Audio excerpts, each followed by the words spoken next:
Chapter 1: How I Finished the Damn Book. I'm not a best-selling author, and outside of the bar Chip's Daiquiris in Opelousas, Louisiana, nobody ever spots me and comes running up with a book in their hands, asking for a signature. Okay, there was that one time in St. Louis. I have an okay Twitter following, and I sell a few books from time to time, but I'm not making promises about turning you into a best-selling author. This book was designed to turn ordinary writers, perhaps those struggling to finish the first draft, into novelists. Sometimes your first book does well, but for most of us, it takes several novels to perfect our voice. Despite the fact that I haven't sold 1 billion copies, I've never stopped sharing my advice with others, and it's always well received. My author friends don't latch on to me because they think I'm some rising star that will carry them to the top. Hell, most of their books sell better than mine. They like me because I serve as a fountain of encouragement for others, and while I might never get a 7-figure contract from a publisher, I will keep writing books and inspiring anyone that needs a kick in the ass.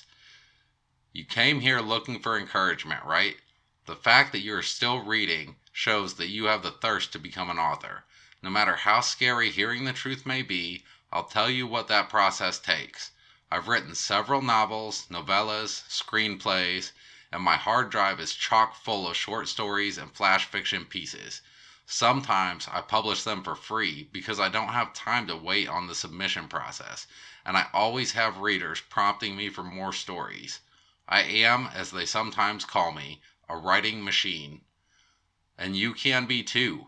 One caveat: if you aren't serious about being a writer, then stop reading and give this book to someone who is serious.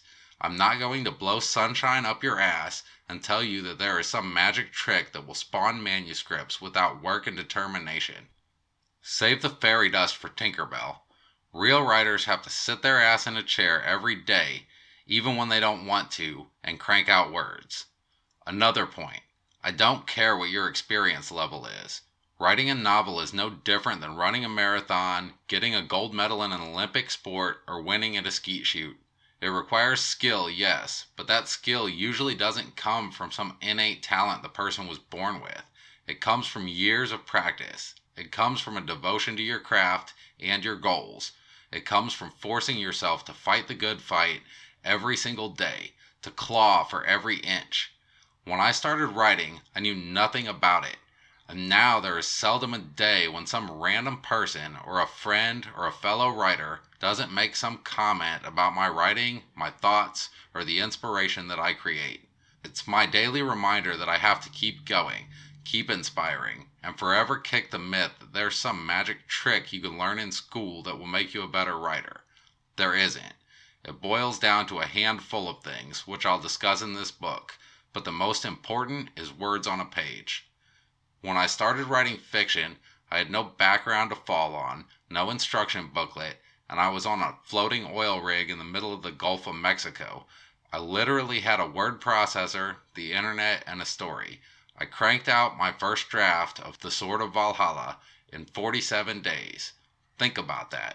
78,000 words, 47 days, and no, it was not November. How did I do it? Because I don't have any of the baggage beaten into other writers' heads. I didn't have any idea whether it would work or not, or if it would be any good. To be fair, I had read some books and tried to write some nonfiction stuff in college, but I didn't have any compass steering me wrong. Instead, I Googled something dumb like, how do you write a novel? Through that search, I found a website that encouraged me to finish the first draft in 100 days or less. I even had a head start since the story was already outlined. I did it, and damn it, you can too. Since that first book, I've been through every newbie pitfall an author could ever hope to avoid. I went back to page 1 and realized that because I was learning from instructional writing blogs as I went, that my writing sucked. The whole book needed to be rewritten 3 times. Then I learned about story structure, and after pitching it to over 100 agents, it finally dawned on me that I didn't even have a novel. I was pitching it to the wrong people because I was too dumb to know the difference between serialized short stories and a novel. Figure that one out. I cut the sequel short and had a lapse of writer's block for 3 years. Strike that.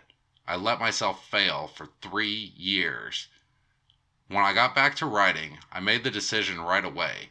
I'd failed at marriage, I hated my job, and I wasn't exactly happy that I had gone so long without writing any of the stories bouncing in my head. I was afraid to write another dud. I vowed that I was going to commit this time, and I didn't give a damn about the consequences. It was in that moment of fury, with a little provoking from my big brother, that I became an author. I hammered out 3 drafts in a year, working with them, and then scrapped the pile to start a new book. My publisher appeared out of thin air one day, responding to a short story I had written, and that story became the viral trilogy. I kept writing, and I started 3 or 4 new projects. At the time, I didn't even give a shit about being published. I wanted to write my stories, work with them, shape them, and do it full time.